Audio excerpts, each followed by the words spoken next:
I'm gonna assume that most people are familiar with the band Nirvana. They were the biggest band of the 90s. They brought grunge music to the mainstream, and their music was loud and full of angst and dealt with themes like social alienation. They changed the course of popular music, and to so many teenagers since the 90s, this band was the epitome of cool. They had this carefree punk rock attitude. Nirvana had this heavy sound with guitars full of distortion, power chords, Kurt Cobain screaming. Music that captures the feeling of teen angst and wasn't always understood by people who had grown out of that angst. I think that's one thing that made their MTV Unplugged performance one of their most defining performances. If you're not familiar, MTV Unplugged was a television series where music artists would appear and play acoustic versions of their most popular songs, and typically would then release their Unplugged session as a live album. If you know anything about Nirvana's music, you could probably understand why they'd be hesitant to appear on the show at the height of their success. I mean, they were known for that loud, distortion-heavy sound with a ton of noise. But they appeared anyway in November 1993. They sort of did things their own way, as was pretty characteristic of them. They opted to play their lesser-known songs and covers of songs that were more near and dear to their heart. For example, The Man Who Sold the World by David Bowie. As I said earlier, this was a very defining performance for the band, as they got to show their versatility and abilities as musicians. People saw a whole new side of the band, and I think a ton of people who initially didn't get it finally saw what was so great about this group of musicians. Kurt Cobain performed with such intense, raw emotion. He really showed what he could do as a singer. The last song of the performance was undeniably haunting. My girl, don't lie to me. And seeing this performance adds an extra layer to it. That song is Where Did You Sleep Last Night by Leadbelly, who was one of Kurt's favorite musicians. The song itself is chilling and has a story behind it that runs deep and way far back. So I'm going to get a bit into the song's origins and how it evolved over time, the different meanings it took on, leading up to Nirvana's performance of it. In the pines, where the sun never shines.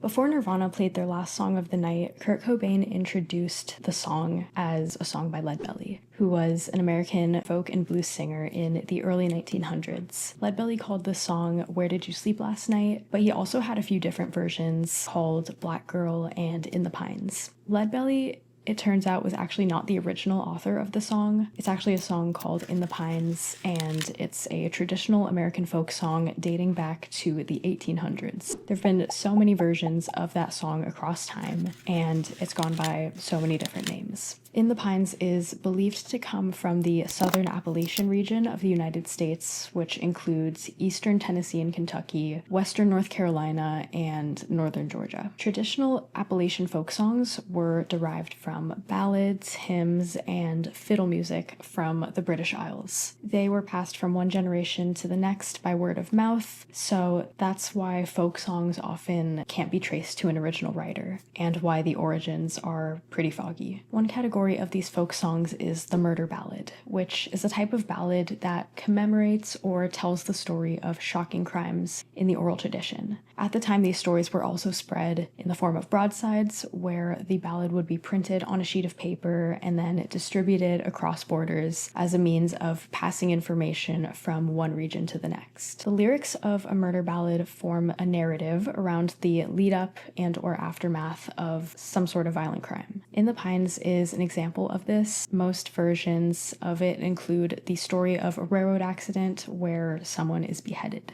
Something that I found so interesting about this song, in every form it takes, is the mystery that surrounds that accident. The lyrics never explicitly tell us the situation, and each artist that performs the song can interpret the story differently. So in some versions, the artist will lean into the dark and eerie quality about it, and then others lean into the lonely, sad feeling that the imagery captures. So that kind of leads us into this this rabbit hole of all the different meanings of the song. From its origins in the 1870s, there have been over 160 permutations of the original lyrics that were uncovered by an ethnomusicologist named Judith McCulloch. There's no definitive version of In the Pines, and even the actual stories that lie behind the song are just speculation. So her research really dug into how the song as we know it today came together. McCulloch distilled the essence of the song into 3 elements that have remained constant across all permutations of the lyrics. So number 1 is the refrain about the pines, and it usually goes, "In the pines where the sun never shines." The second is a verse about the longest train the narrator ever saw. And we can assume that ties into the third element, which is the story of a railroad accident. Usually it goes something like, his head was found in the driving wheel, but his body never was found. While we can't trace the song's roots to a definitive source, we can look at when those 3 distinct song clusters came together, which was in the early 1900s.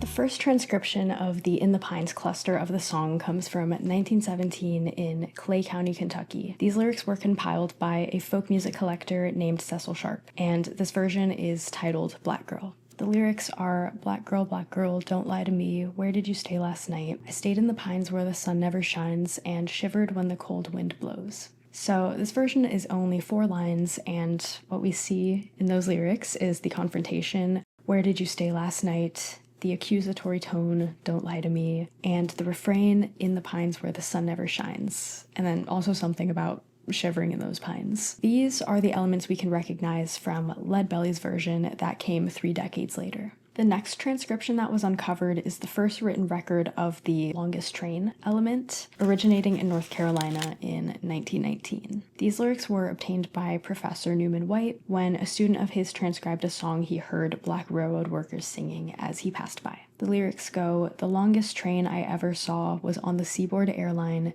The engine passed at 1:30 and the caboose went past at 9. So that's another version with only 4 lines, and at this point these 2 songs existed completely separately. The longest train the lyrics refer to in 17 versions of the 160 uncovered ones is placed at Joe Brown's coal mine, which is speculated to be in reference to Governor Joseph Emerson Brown, who operated coal mines in Georgia in the 1870s. These versions could also be characterized as work songs, sung by black coal miners who were part of the convict lease system in Georgia. There's another song called Beat It Down the Line by Jesse Fuller that references the same Joe Brown's coal mine.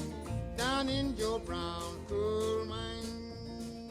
And then we have the first instance of the railroad accident story, which again comes from North Carolina 3 years after this, in 1922. This was obtained by a folk music collector named Frank C. Brown and is titled Mobiline.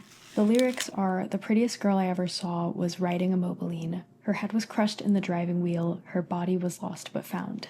In this version, we see the song clusters start to come together. It goes from the story of the railroad accident to the refrain about the pines. We see these elements coming together and starting to tell a story that feels sort of like fragments of memories. We start to get that haunting feeling that persists in the following versions, where the subject matter is pretty dark and the imagery is eerie.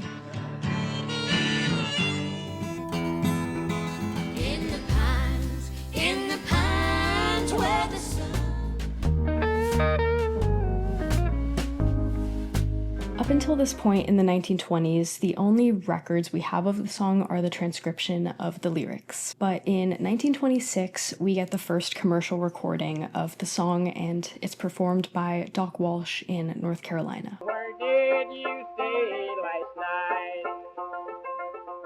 Looking at the lyrics, we can see all 3 song clusters have finally come together. The story he's telling weaves around the refrain about the pines, and we get these fragments. The longest train he ever saw. His lover was walking on the line.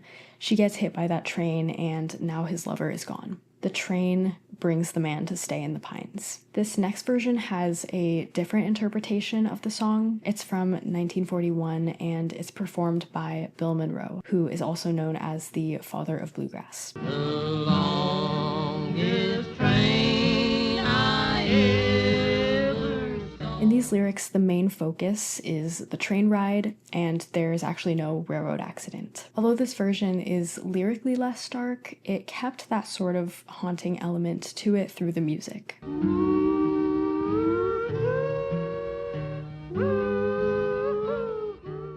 The fiddles and yodeling harmonies are meant to capture the feeling of the cold wind blowing. That's something called the high lonesome sound that is a characteristic of bluegrass music. His versions became the standard as over 24 recordings from other artists were based on his renditions of In the Pines. A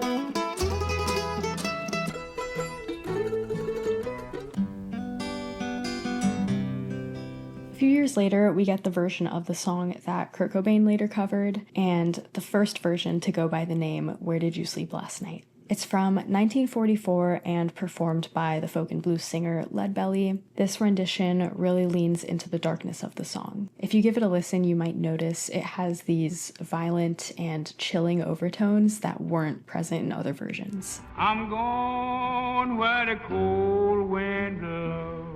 In the story of this version, the tone of the confrontation is more accusatory, the details of the death are more vague and add more gravity to the situation. This time, the decapitation is not attributed to a railroad accident, which leaves the many darker possible causes up in the air. It highlights the mystery of the story, and there's a lot more up for interpretation. You can sense this sort of alienation from love and from life. And then that brings us to Nirvana's performance of the song. Fuck you all, this is the last song of the evening.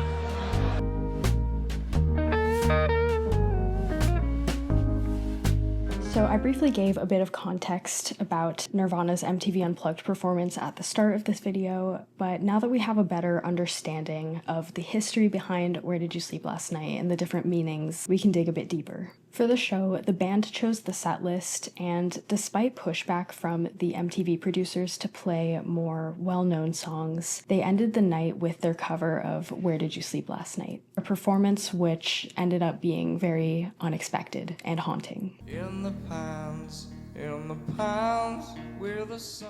The band fully expected the night to be a disaster. I mean, they were way out of their comfort zone and had barely rehearsed the set. They were incredibly nervous, which was unlike them as performers, and Kurt personally asked that everyone he knows sit in the front so he could see them instead of strangers. In addition to Kurt feeling nervous about the night, he was also going through a mix of stomach problems and heroin withdrawals. While designing the set, Kurt requested that the stage be dressed like a funeral. He was going through a lot in his life at this time, so it's understandable that everyone involved in the night show were on edge about how it would turn out. It was only after they finished their first song of the night and saw the audience's positive reception that they were able to kind of settle in and get more comfortable. Before that last performance of the night, Kurt cites Leadbelly as one of the band's favorite artists. My favorite performer.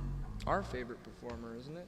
Dave Grohl later stated that he would listen to that song when it was cold and raining and whenever he felt lonely. It was a big influence on their Unplugged performance. As the performance went on, everyone in the room knew they were witnessing something phenomenal. Kurt quickly seemed to inhabit the song's dark and chilling atmosphere. He channels the anguish and isolation of the pines as if he were communicating all the pain he felt at that point in his life through the song. It was intensely emotional, and the scream he let out just stopped time altogether.